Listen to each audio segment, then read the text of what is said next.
रजनीकांतचा जन्म 29 फेब्रुवारी 2000 रोजी मंगळवारी झाला असेल तर त्याचा दुसरा वाढदिवस कोणत्या वारी येईल? आता ज्याचा जन्मवार आलेला आहे मंगळवार, तर बघा 29 फेब्रुवारी आणि 2000 हे काय लीप वर्ष आहे. लीप वर्ष आहे त्याच्यामुळे 29 फेब्रुवारी रोजी मंगळवार.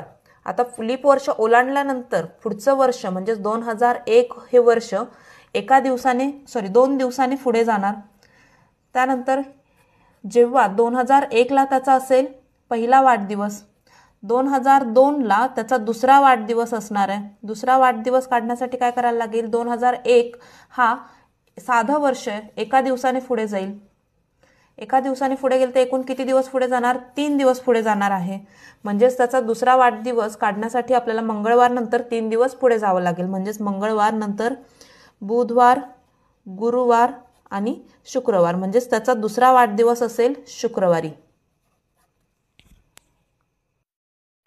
आज मंगळवार आहे तर 102 दिवसांनी येणारा वार कोणता असेल?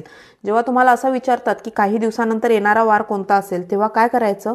बघा 102 दिवसांनी येणारा वार कोणता असेल ते विचारले, मग ह्याला भागिले 7 करायचे. 7 का करायचे? कारण 7 दिवसांनी तोच वार परत येतो.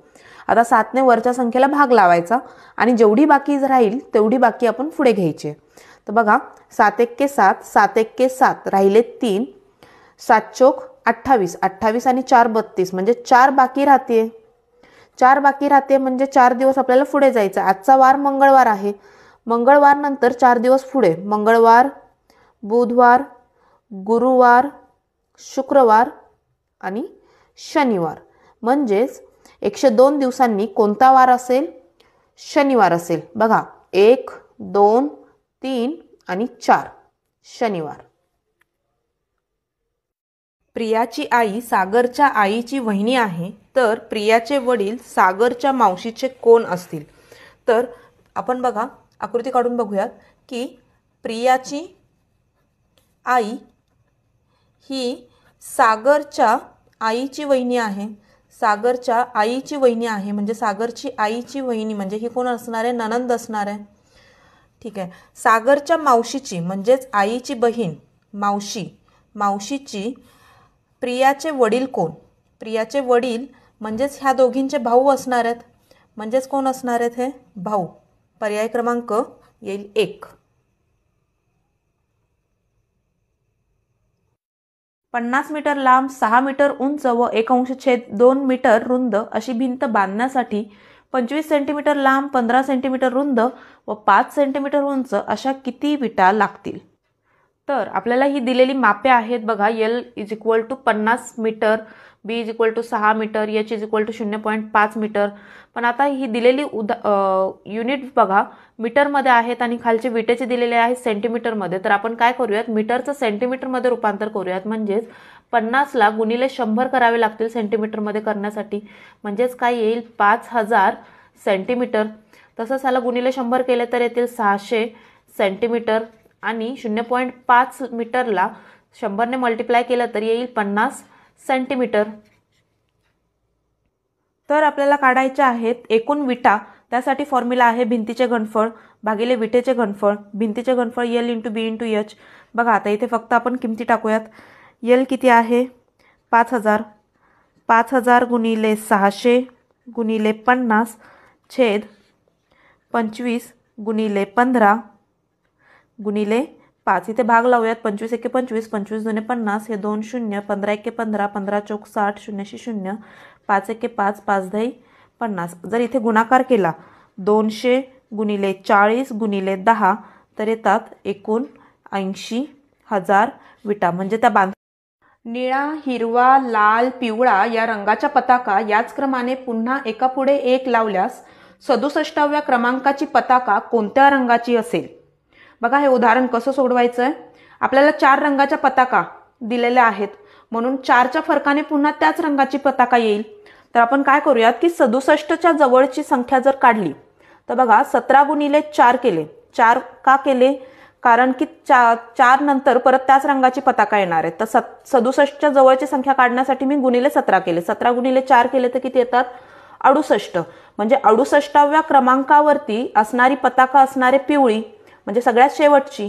तर आपल्याला विचारले 67. मग पिवळ्याच्या आधीच कोणत्या रंगाची पताका आहे? तर लाल रंगाची आहे. म्हणून 67व्या क्रमांकावरती लाल रंगाची पताका असेल. एका रस्त्याच्या कडेला लावलेल्या लगतच्या 3 झाडांमधील अंतर 18 मीटर आहे. जर त्या रांगेत एकूण 47 झाडे लावली असतील तर 29व्या झाडापासून शेवटच्या झाडामधील अंतर किती असेल? आता आपल्याला दिलंय की 3 झाडांमधलं अंतर, म्हणजे ह्या 3 झाडांमधलं अंतर दिलंय एकूण 18 मीटर. आता जर समजा 1, 2 आणि 3 झाडं म्हटले तर 2 झाडांमधलं अंतर किती झालं? 9. म्हणजेच एका भागाची किंमत किती झाली? 9 मीटर. तर आपल्याला एकूण दिलेत 47 झाडं. तर त्यातल्या 29व्या झाडापासून म्हणजे 47 वजा 29 करावे लागतील. 47 वजा 29 केले तर येतात 18 भाग. 18 भाग येतात. एका भागाची किंमत आहे 9, म्हणून 18 गुणिले 9 करायचे. 18 गुणिले 9 केले तर येतात 162. म्हणजेच शेवटच्या 29 पासून 47 पर्यंतव्या झाडाच्या मधील अंतर असेल 162 मीटर. पिवळा, हिरवा, लाल, निळा, नारंगी व जांभळा या रंगाचे 150 दिवे एकापुढे एक याच क्रमाने लावून रोषणाईसाठी दिव्यांची माळ तयार केली आहे. तर त्या माळेतील 110व्या क्रमांकाचा दिवा कोणत्या रंगाचा असेल? बघा हे उदाहरण कसं सोडवायचं. पहिल्यांदा दिलेल्या माळा आपल्या किती कलरच्या आहेत त्या आपण आधी काढून घेऊयात. 5 आणि 6 एकूण 6 कलरच्या आहेत. आपल्याला विचारले 110वी माळ, म्हणून आपण काय करायचं? 110ला 6ने भागायचं. 6 एके 6, वजाबाकी केली तर इथे राहतात 5, वरून घेतले 0. 6 8 48. परत बाकी किती राहतात?